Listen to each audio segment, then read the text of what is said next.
امامت کی، شافعی مذہب والے نے بغیر وضو کی یہی امامت کر دے گا کیونکہ ان کے نزدیک وضو ٹوٹا ہی نہیں، حنفی کی ابتدا صحیح نہیں، اب حنفی اس کی ابتدا نہیں کر سکتا، اگر کرے گا نماز باطل ہوگی۔ شافعی یا دوسرے مقلد کی ابتدا، اچھا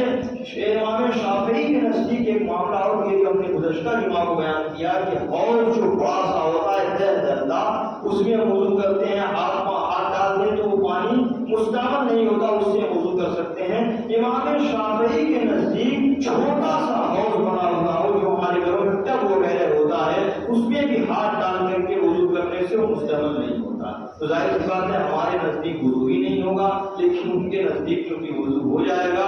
تو یہ ساری اختلافی باتیں ہیں، تو شافعی یا دوسرے مقلد کی ابتدا اس وقت کر سکتے ہیں جب وہ مسائل طہارت و نماز میں ہمارے فرائض مذہب کی رعایت کرتا ہو یا معلوم ہو کہ اس نماز میں رعایت کی ہے، یعنی اس کی طہارت یعنی اس کا وضو اور غسل ہمارے مذہب کے مطابق صحیح ہے،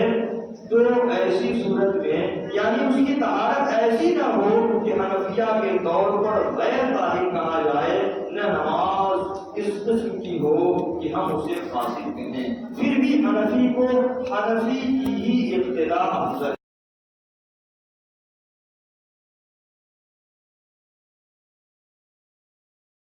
تلاش کریں گے تو شافعی مذہب کے لوگ نہیں ملیں گے۔ ہم لوگ گھوسی میں جب پڑھتے تھے تو وہاں کیرلا کے کچھ طالب علم ہم لوگوں کے ساتھ پڑھتے تھے، وہ شافعی المذہب ہوا کرتے تھے، وہ لوگ ہم لوگوں کے پیچھے نماز پڑھتے تھے اور ہم لوگ ان کے پیچھے نماز نہیں پڑھتے تھے۔ وہ لوگ کبھی کبھی اپنی جماعت الگ بھی کرتے تھے، مسجد میں نماز ہماری ہو جاتی تھی کہ وہ اپنی جماعت کرتے تھے اور ہماری ابتدا وہ کر لیتے تھے۔ تو امام شافعی کا معاملہ یہ ہے، عورت کا مرد کے برابر کھڑا ہونا اس وقت مرد کے لیے معنی ابتدا ہے جب کوئی چیز ایک ہاتھ اونچی حائل نہ ہو،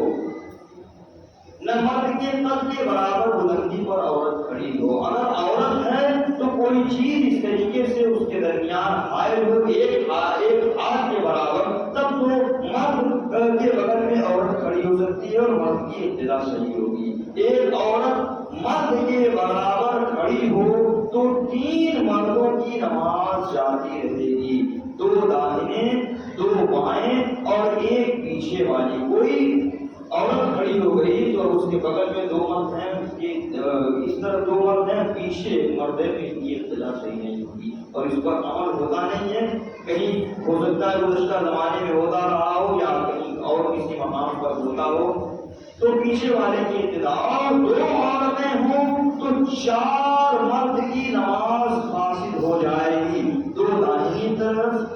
2 داہنے اور بائیں 2 پیچھے، اور 3 عورتیں ہوں تو داہنے بائیں اور پیچھے کی ہر صف سے 3 شخص کی، اور اگر عورتوں کی پوری صف ہو تو پیچھے جتنی صفیں ہیں ان سب کی نماز نہ ہوگی۔ مسجد میں بالا خانہ ہے، بالکنی وغیرہ ہے، اس پر عورتوں نے امام مسجد کی ابتدا کی اور بالا خانہ کے نیچے مردوں نے اسی کی ابتدا کی، اگرچہ مرد عورتوں سے پیچھے ہوں نماز فاسد نہ ہوگی، اسی صورت میں نماز جائے گی۔ نیچے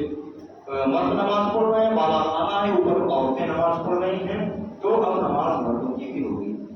اور عورتوں کی صف کے نیچے ہوں اور عورتوں کی صف نیچے ہو اور مرد بالا خانہ پر، تو ان میں جتنے مرد عورتوں کی صف سے پیچھے ہوں گے ان کی نماز فاسد ہو جائے گی۔ ایک ہی صف میں ایک طرف مرد کھڑے ہوئے، دوسری طرف عورتیں، تو صرف ایک مرد کی نماز نہیں ہوگی۔ یہاں سے اس طرف سب کے سب مرد کھڑے ہو گئے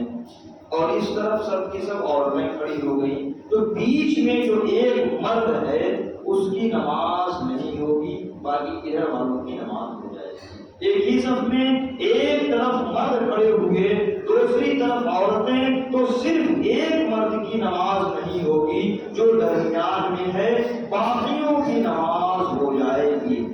اس وجہ سے کہ مقتدی کے پاؤں امام سے بڑے ہیں، اس کی انگلیوں سے آگے ہیں،